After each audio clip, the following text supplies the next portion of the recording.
la démarche est assez simple puisqu'elle repose sur la combinaison de profils culturaux et d'analyse physico-chimique.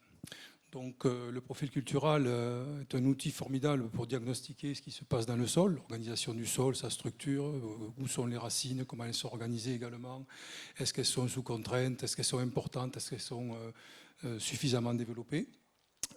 Et donc après, donc grâce à ces profils, on va identifier les couches qui nous paraissent distinctes et les faire analyser via donc un processus voie chimique. Donc vous avez l'exemple ici de 3 profils qui ont été réalisés sur des parcelles à fort potentiel. Ce que montrent ces diapos, c'est que c'est des sols qui, pour le premier, ont une profondeur d'à peu près 2 mètres et les 2 autres sont autour du mètre.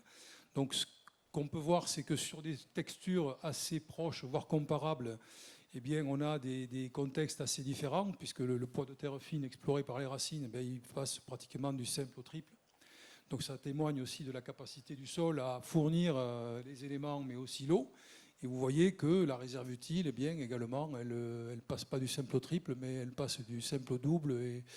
Et donc, dans le dernier cas, elle est quand même relativement limitée. Pour autant, on peut mettre en place des vignobles performants sur ces situations-là.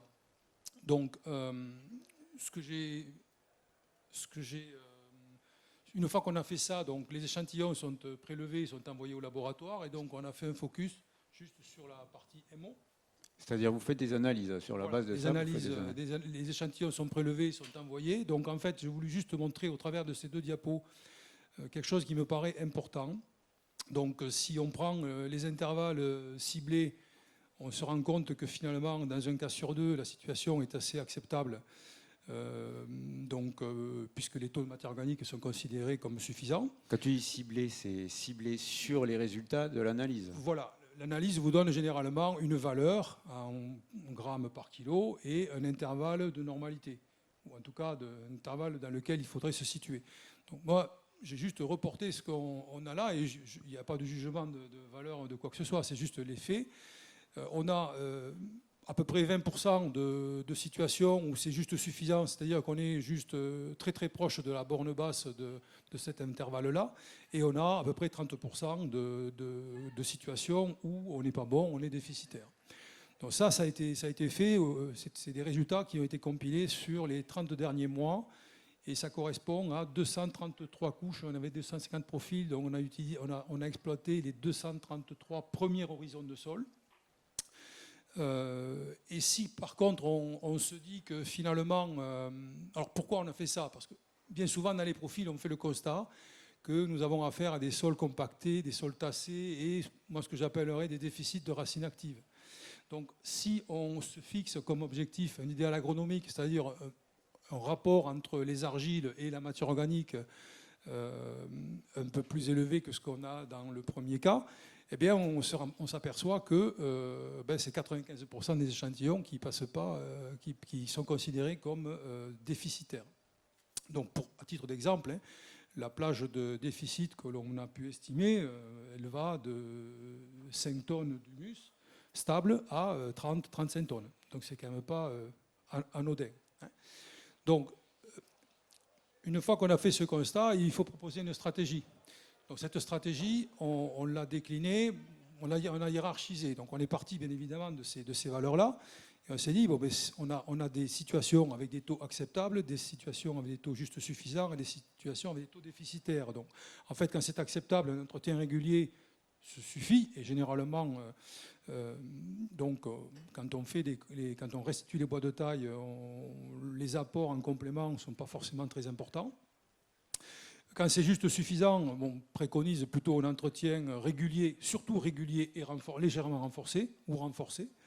Et quand on est sur du déficitaire, il faut mettre en place un redressement. Et sur les vignes en place, le redressement, il est généralement progressif. Parce qu'on ne peut pas se permettre de compenser des quantités de matière organique aussi importantes que celles qu'on a pu estimer. Parce que, d'abord, c'est cher et puis ça peut même être dangereux. Et bien évidemment, ne pas découpler l'entretien, le redressement progressif de l'entretien. Donc une fois qu'on a défini cette stratégie-là, l'idée c'est de confronter cette stratégie au contexte. Donc, ça va être la diapo suivante. Donc, il y a à peu près trois manières d'apporter de la matière organique au sol. On l'a évoqué précédemment. Hein. Et nous avons distingué deux situations. Les situations de potentiel agronomique, on va dire, important, donc qui correspond au premier profil qu'on a vu sur la première slide, et les situations donc, à potentiel agronomique faible ou limité. Donc, dans tous les cas, la restitution des bois de taille, c'est quelque chose qu'il faut mettre en place pour plein de raisons. C'est assez facile à mettre en œuvre et peu coûteux. Et puis, ça contribue plutôt bien. Ensuite, la deuxième manière, c'est les couverts. Donc, les couverts, aujourd'hui, par expérience, j'ai quand même l'impression qu'il vaut mieux les réserver au sol à fort potentiel. Quand on est sur des potentiels limités ou faibles, c'est quand même très dangereux. Ou alors, il faut être capable de les gérer finement. Et ensuite, bien évidemment, les apports exogènes qu'on va mettre en place avec donc les apports, le choix des produits, des catégories de produits. Voilà. Ça, là, la question est posée sur les produits, parce que tous les jours, on est confronté à différents types de produits, amendements, compost, fertilisants. Et est-ce que tu peux nous dire un petit peu Alors, déjà, il y a une situation qui, pour moi, ne fait pas débat, c'est les situations avant plantation. Quand on a fait une estimation de son déficit, il faut surtout mettre en place apporter un maximum de matière organique à ce stade-là, parce que c'est là où ça coûte finalement le moins cher et c'est facile de mise en œuvre. Donc là, généralement, on peut mettre en œuvre des composts de déchets verts, des composts végétaux, des composts de déchets verts associés parfois à des déchets urbains. En fait, les produits qui sont normés 44051. Dans le cadre des entretiens réguliers, on va plutôt utiliser des amendements élaborés parce que ça permet d'intervenir assez rapidement. Mais parfois, certains engrais organiques peuvent servir aussi pour ce genre de travail, d'objectifs. Ensuite, on a les situations d'entretien régulier renforcé. Bien là, on peut faire un mix en fait, des deux. Les amendements élaborés pourront être utilisés, mais on pourra aussi associer des composts végétaux. Et quand on est dans la situation de redressement progressif et d'entretien, eh bien là, on va privilégier plutôt les composts avec des apports séquencés du genre 5, 8 tonnes un an sur deux, et d'apporter ensuite des amendements ou des engrais organiques pour réaliser cet entretien régulier. Donc, une fois qu'on est passé par cette troisième étape-là, il reste la dernière. Qui est importante aussi. La dernière sur laquelle on est souvent sollicité. Là aussi, donc moi, je ne savais pas trop comment m'y prendre, et puis c'est tellement variable qu'on a dit on va faire un suivi de tout ce matériel, de tous ces produits-là. Et donc, on a fait des analyses qui sont longues et coûteuses. Mais ça vaut le coup quand même de s'attarder sur ces questions-là, parce que le choix, il est important. Quand on doit faire un choix de redressement ou d'entretien, il faut essayer de cibler le meilleur produit, ou en tout cas le produit le plus adapté plutôt.